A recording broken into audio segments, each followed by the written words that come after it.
that they have taken time out of their really busy schedule, as Andy would say, Pete would say too, to be with us today. So we don't yet have a quorum. Don't know if it's weather related because lots more people are coming. So we will just dispense with approvals and go right into the chair's report pending arrival of enough members where we can pass that. No, we don't have enough, so. You don't have enough. Well, Edith is across the street. But That doesn't help me right now, does it? No, it's like being on a community, but you need the So- full quorum. Welcome to our first meeting of 2019, and thanks for coming out on what has now proven to be the coldest day of the year. In many years, I think the last time we had one of these vortexes, if that's the plural, was in 2015 maybe, or something like that. It's been a very dramatic year thus far, needless to say. Many thanks to Andy and his new signals person, Pete Tomlin, for coming and being with us today. There's a lot to talk about regarding the MTA board, the fare increase, the non-L train shutdown. God, you know, it seems like there's something about L in the news every day. It's either the L train or El Chapo. Isn't that something? Anyway, I'm sure you've heard that the board voted last week to postpone the vote on the fare increase to give them more time to study additional alternatives. Mind you, the two proposals that were to be voted on were publicly announced in November, and numerous public hearings were held, 5 of which I attended. So I'm not exactly sure why there is suddenly a need to announce new options now, which will likely have to go back to the public for review and will end up costing approximately $30 million for each month deferred. You know, the fare increase was to have gone into effect in March.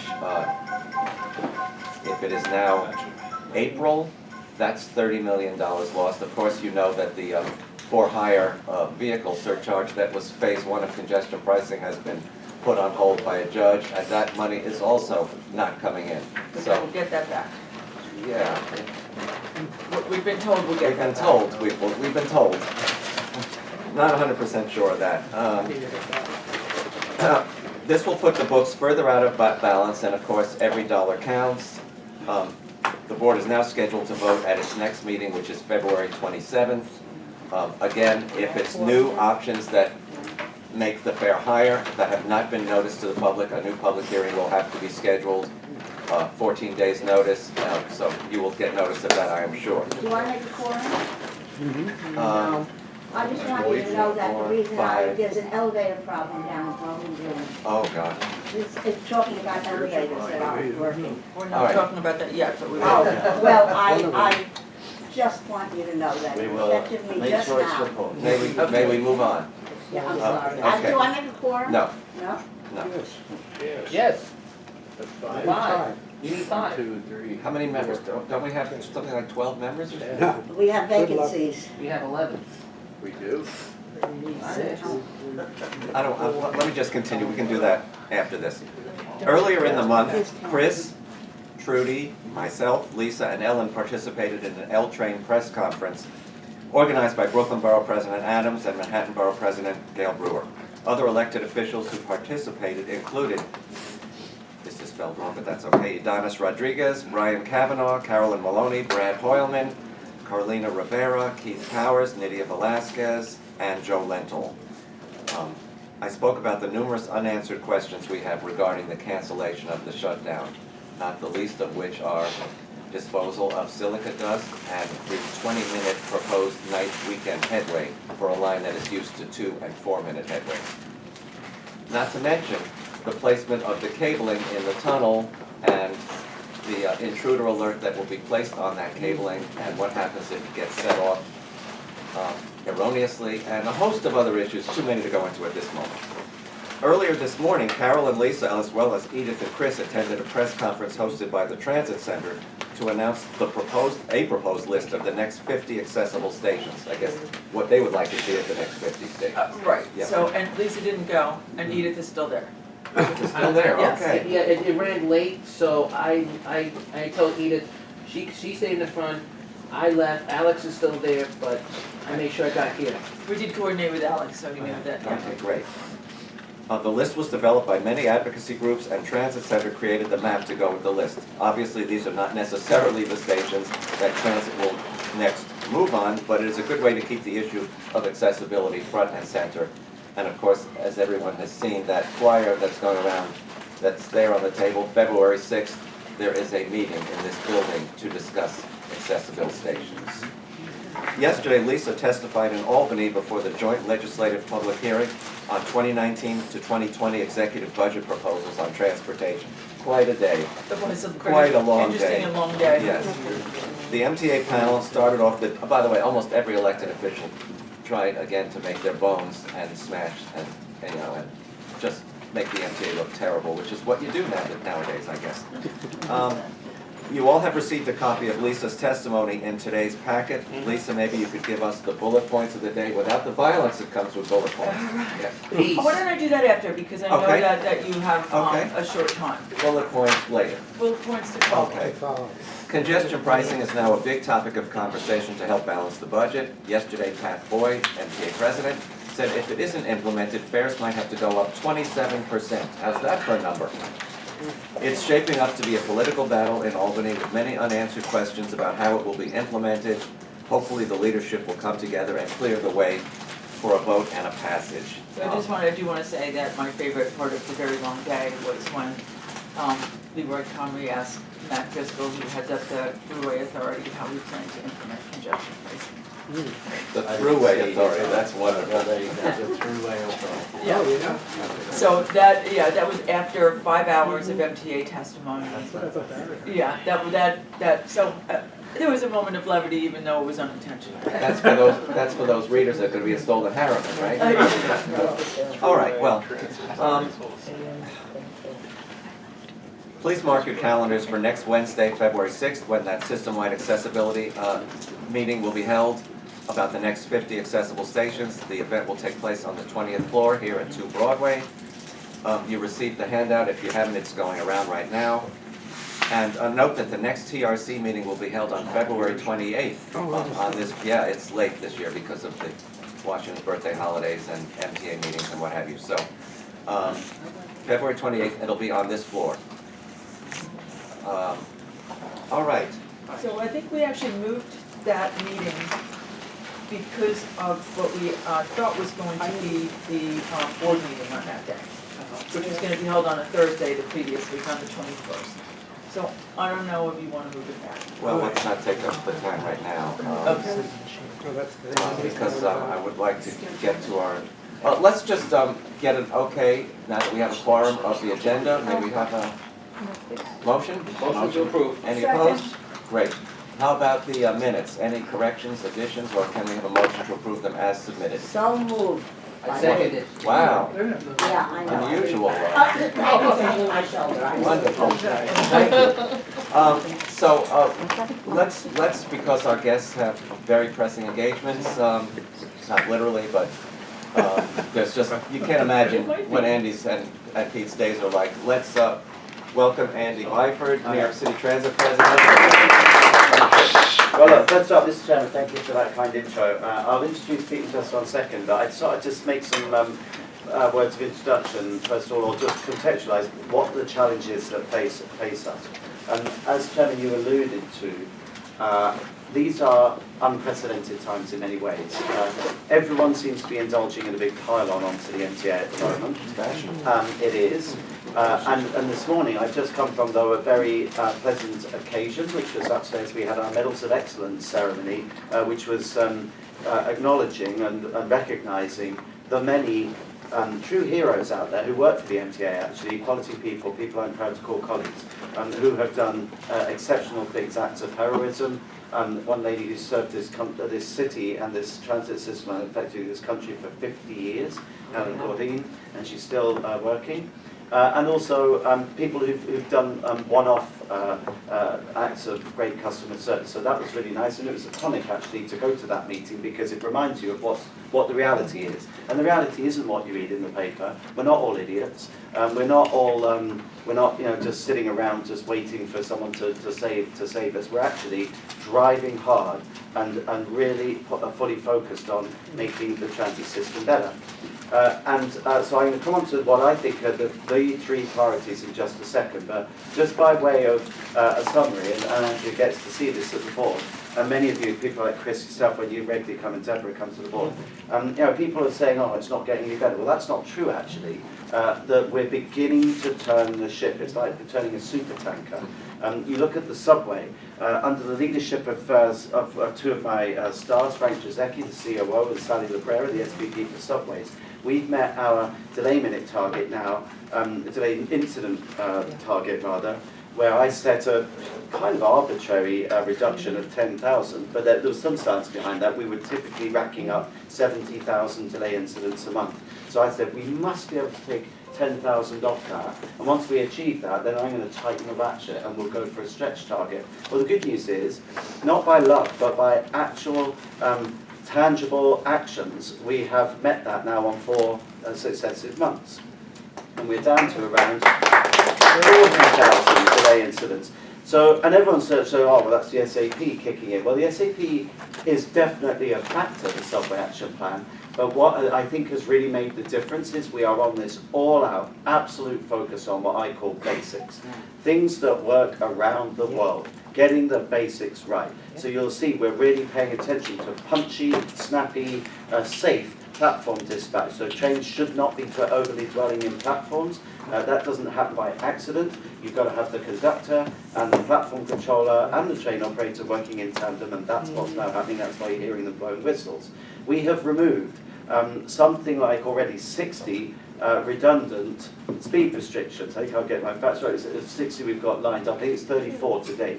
Speed restrictions that were no longer necessary, that should have been removed years ago, because we've addressed the track geometry issues that were the reasons why the speed went on, and in tandem, modern trains have better braking capacity. So there's absolutely no reason for these speed restrictions. You can safely remove them.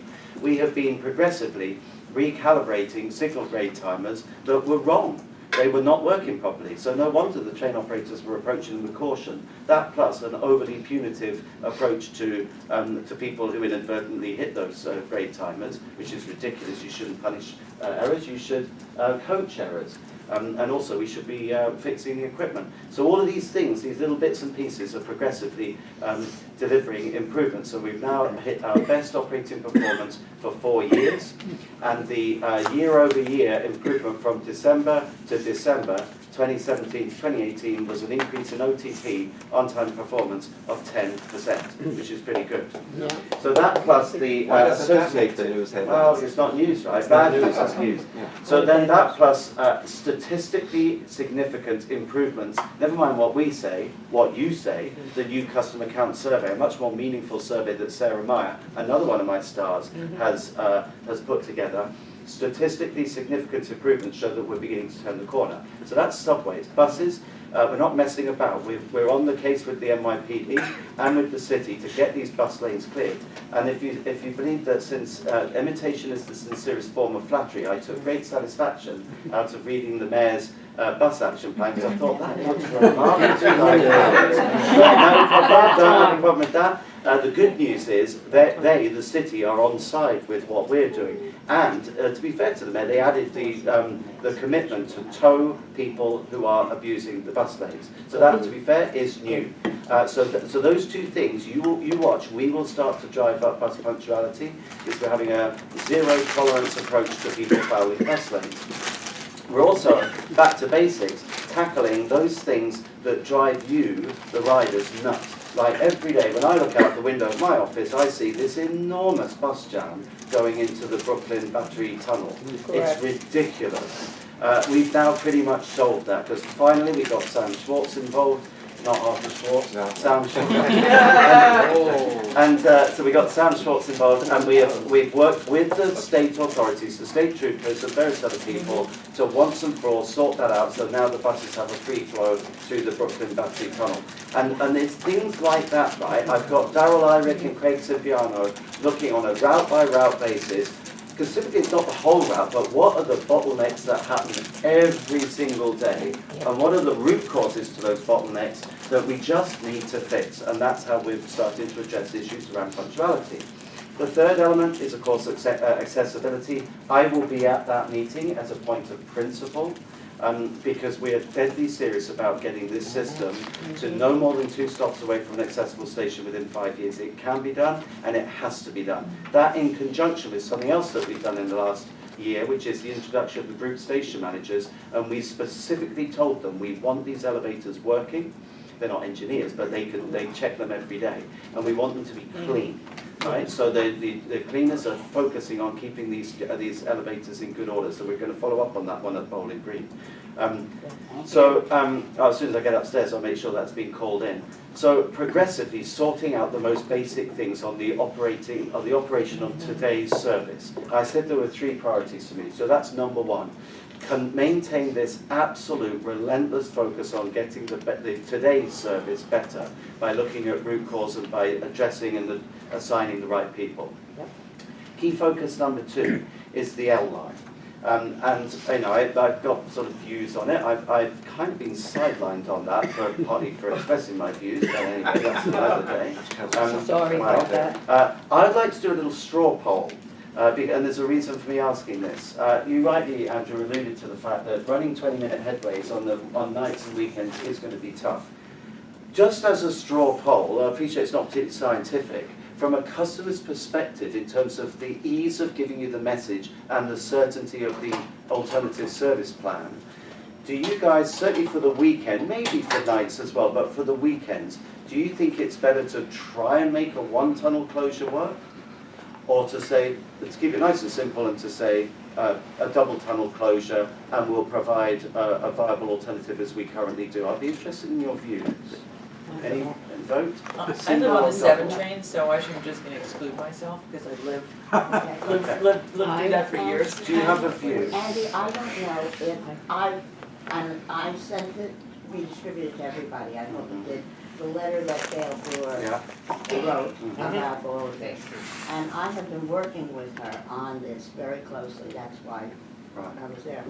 And it is getting what the main complaint is that this was all thrust, and Andrew is my friend, so I'm not, but I can criticize the governor at times. And the way, it's not what was done, or whether it's better to have a 1-tunnel closure or 2, or closure on the weekend. It is the way it was handled. You know, in the PR business, we always say it's not what you say, but how you say it that gets the message out. And that is still happening. So to do a straw poll, whether among us, or and I can give you There's both, a reason he's asking. Well, this. let me pose but a I can question. give you both sides of it Sure. because it's been thrown at me Well, over and may over I and just over pose the question in a slightly different way? Yeah. I like the way you If, posted. but here's another way of looking at I it. can answer If- easily. If closing both tunnels on the weekend means that we can actually finish the job more quickly and potentially more cheaply, but the downside is then neither tunnel is operative, which is more important to you? It's not to me. Well, I will give you both sides. I will give you an answer to both. Some people feel, We know both sides. okay, but Pick one. Sheila Pick lives one. on the L train. no, Sheila I lives on can't the L because train. I understand Yeah. both sides. That's what I'm trying to tell Just a you. straw poll. I appreciate you don't have all the info yet. Just out of action, Chris, what's your view? I'm gonna say this because I have said this day before, it's concern of the, I'm gonna say accessibility end.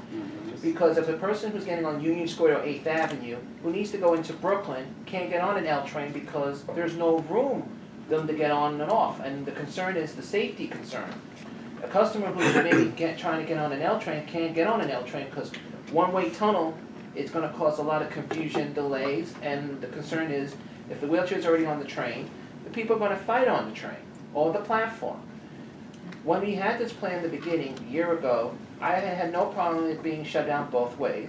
Because A, you were gonna get buses going over the bridge. B, you had the L ferry running.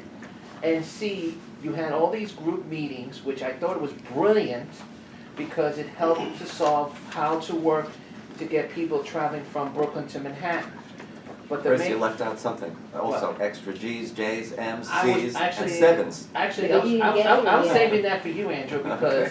because with the extra trains running, glad the M is running because the M starting this weekend running to 96th Street does take some of the pressure off the L a little bit, but it also helps out the F train a little bit too. You think about it too. Okay. Let's try to get as many of these I'm just folks' talking about answers as we accessibility can. points. Sheila, you live on the L, you wanna give an opinion? I I mean, think you're not homeless, you actually live near the L, let's put it that way.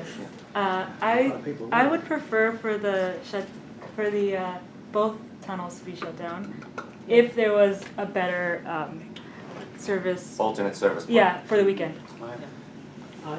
Sorry. I want, because I have a lot of families who live along the L line as chair of the advisory council, we want it shut down both because we realize that on the weekends, when you provide the shuttle buses, at least the buses can get the wheelchairs, the walkers, and the canes on safely. And I know that the damage in that tunnel is so bad that I would feel a lot more comfortable if you shut both down, because I'm afraid of another superstorm, and this time the tunnel may not survive.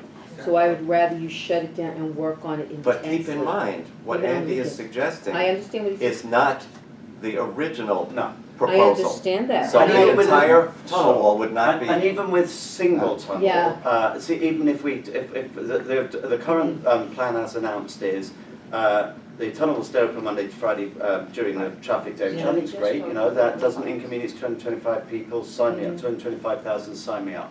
But all I'm saying is, it seems to me, although at the moment the marching orders are, and one tunnel will remain open throughout the whole thing, my view is I shouldn't be politically led, I should be customer led. And that's a massive badge of honor and point of principle and to me. let's not forget, there are several people, including transit professionals, who have some reservations Yes. about the silica dust issue. Yes. A thorough shutdown of both tunnels in time for Monday morning's rush hour would allow the cleaning, a much more, traditional cleaning of the silica dust, and I think people would feel better. Sharon. All around the world, systems shut down for overnight or for periods of time. So it makes sense to me from that respect to shut it down, even though I don't take the L that often. Can I ask a question? How much time were you going to save on this? We're quantifying it, potentially 4 months 4 months. Are you proposing to shut down both tunnels just on weekends? on the weekend. Just on Now, this. I have no authority to do this, And overnight? but my job is understand. to speak truth to power and to provide proper advice to my board. So that's the reason. It's just interesting to gauge your even just immediate reactions. I don't know how this is going to pan out, but again, the customer is my boss ultimately, and so it's always interesting for me to know what's your relative view. Stuart. May I, Stuart hasn't. Yeah, sorry for coming in late. I was at emergency management with a similar type of an issue. But don't we have two obligations? One, certainly as a board that's concerned with customer concerns and convenience, but don't we have an obligation to see that we're getting the biggest bang for the buck and the long-term advantage? So the portion of the discussion I missed, but you were alluding to it, there's a change in the scope of what's happening Yes, in it's terms not of the the tunnel original wall. option. So in terms of what we're getting now, in terms of the life cycle, how significantly reduced will the tunnel's lifespan be with this alternative plan? Not really the tunnel, but Or we're looking at the elements within it. Yeah. So, we'll leave it there if I may, because I want to introduce Pete in a second, but it's useful to just gauge some reaction. What I'm insisting, even though I've been somewhat sidelined, to looking at this issue through different lenses, right? That there is, of course, the political lens, I get it, but there should be a safety lens, a customer lens, and what is most easily understood and what's most customer friendly. And there's a third element, which is what is most operationally practical, which is of course linked to the safety and the customer lens. So I don't know where this is going to go. I need to have some candid discussions with the 20th floor. I may be overruled, but I intend to make my point. And there's a PR lens too. Right. Can you imagine that service plan, people having to be barred from entering a station because there's no way you could get on a train with a 20-minute headway? Andrew, may I just ask one more question which you didn't bring up? And which, again, I'm reflecting the views of so many people that come to me, especially after that press conference. And the question is, are we locked into starting the work in April? Because the feeling that I get from the people who are in favor of 2 tunnel, 1 tunnel, whatever, is why is it, with something brand new, after working on this 2 years, as Chris said, and having meetings and everything, does it have to be rushed into place right now, rather than taking the time? And I think Gail had said this to you. She has. So let me answer that question. Yeah. So it's not, there's no absolute around April the 27th, but bear in mind this, the longer that gets pushed back and the longer the duration of the revised plan, the more knock-on effect there will be to other things that we were going to do, for which we need general orders and possessions, and we need work trains, and we need crews to do other things that are important to all of us within Fast Forward. There is a knock-on. And people need to understand that. It's a bit like a cab rank. Once that job finishes, that one immediately starts. So if that runs late, that's late, which means that's late, which means that's late. And so again, that is There were rapid Andy, but from a There are. PR point of view, even if you delay it like a month, I'm not talking about taking another year or 2, and said, so that we can answer all the questions that have been brought up, that it doesn't give, there's something that I always use, and it was the old Governor Cuomo who said it to me, which is the facts are irrelevant, it's the perception that counts. Okay, so there's a lot of unknowns still at the moment. The April 27th isn't set in stone. What I'm aiming to do with my team is to come up with the best possible advice to my board, regardless of whether I'm involved or not. You don't exempt yourself from it. And I was going to mention this in my board report, but because it's cogent right now, the board has mixed feelings about which is the best way to proceed, and has decided they would want to hire an independent consultant to look at both options, the original 15-month, everything shut down, you get in, you get out, and the tunnel's good for 75 to 100 years, or the second option. So which that would now mean there's that 3 if options. Now you there's 3 hire- options so if you with hire what a Andy's consultant, introducing Andrew, today. that ergo means a delay. There may well be a delay. I'm texting board members because we're wondering when we get to select, they'll get the list of consultants so that we can actually select one and get going on this. We don't know whose name is going to be on this ultimately when this plan goes forward, and it's not vetted by enough eyes. Andy wanted an independent set of eyes, and we want an independent set of eyes on this thing. But let's not forget one thing. The L train closure plan, there's never been a larger outreach for any major shutdown that there was on the L train. East Village, West Village, Williamsburg, Bushwick, Canarsie. I mean, you've never seen so many community meetings. And in large numbers, riders voted. Large numbers. Shut down, get it in there, get it done, and get out. Andrew, that's what I am saying. That is the frustration. That I get hit on the head all the time. Yeah. Yes, there were meetings and everybody let their views known and they said it. And then all of a sudden, forget about everything that's gone. That's the impression. I think Right. that's That's probably correct. what you get also. That is. That And is. don't forget, that was not of the MTA's making. It was not. So we had a good plan, and it was a good plan, and I made a point. Sometimes I send some, I would say subliminal, it's not that subtle actually, messaging in what I say at the TA committee. I made a point of saying that was a good plan, because it was. The upside of the revised plan is it doesn't inconvenience 225,000 people a week. So I've already publicly said, that's great. It doesn't Let's on get the weekdays, detail. but on weekends I and nights, agree. oh my So God. let's get the detail right. So I said there were 3 things, and I want to get to Pete. So, get the basics right. Continue the improvement in performance is one of my 3 priorities right now. Number 2 is to sort this L-line issue out as best I can.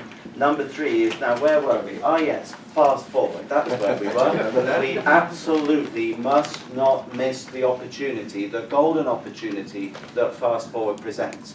That opportunity, remember, is to re-signal 11 lines in less than 10 years, less than 4,000 days. It is to renovate, not as cosmetically, but substantially reconstruct 300 stations. It is to make 50 stations successful in the first 5 years. We only need 36 more to do that, no more than 2 stops away. But then another 130 in the second 5 years. and loads of other stuff in there as well, sorting out bus lanes, etc., etc. So for so many reasons, this is our golden opportunity, which is why you were up at Albany yesterday. We have probably 8 weeks. The next 8 weeks are critical in winning the battle for funding for Fast Forward. So something else I've been doing is, in the meantime, sorting out all the pieces in the jigsaw so that we're ready to go. Enter Mr. Peter Tomlin, because I knew that I need, if we are to deliver this amount of re-signalling, whether it is CBTC or maybe even this emerging technology of UWB, I needed a world-class signalling expert. They don't come any better than Pete Tomlin, and I was so proud to secure him. The TTC aren't talking to me anymore, by the way, because we stole him from the TTC. Pete, We got you and Pete. Absolutely. It's Maybe highway Pete, robbery, huh? just, there's a few others on my shopping list. UWB? Ultra-wideband Ultra-wideband. frequency. Oh. Pete's going to tell you about that. So Pete, welcome to Transit. This man is a coup. I hope nobody scared you away. Yeah. Use It's an one of Andy's auspicious phrases, time. no pressure. Right. Perhaps I'll just speak for a few minutes about my background. I started my career in the British Army as an electrical mechanical engineer. I served 22 years, pretty much all over the world. My job was assessing Army units' capability from an equipment, radar, vehicle, weapons technology basis. I retired in when was it? I've got to get the date. So 22 years, so 1997. And I joined Thales, who's a signalling supplier. And CBTC, computer-based train control, is fairly, it's not the cutting-edge new technology that a lot of places think that it is. The first line, the two first lines of it went in Canada in 1985, both in 1985. The first driverless CBTC system was in Vancouver in 1985. So it's not a new technology; it's mature. I'll come back to that a little bit when I address the challenges here. When I left the army, I joined Thales. Worked in London, and that's where I first came across the group station manager, Mr. Byford. And then I helped work on the Jubilee Line extension, which is one of London's new lines. They were adding a new extension onto the end of an existing line, and I helped to deliver that. Right after that, I went to Hong Kong for 3 years and delivered two signalling projects, the West Rail and Marlon Shah. Under Jay Walder? Sorry? Under Jay Walder? Name's not before, it'll be before. Yeah, it was before, yeah. But that was two subway lines in 3 years. In a Please very don't- unforgiving place. Yeah, please don't get too excited that that's actually repeatable here. They were greenfield projects, but we are going to come pretty close to it. After that, after Hong Kong, I then came back to Canada, and I was an integration engineer for the whole of the company. So worldwide, I travelled, helping sort different problems out as they came. And then I went back to good old London and pulled out the Jubilee Line extension to put in a new computer-based train control system across the whole line.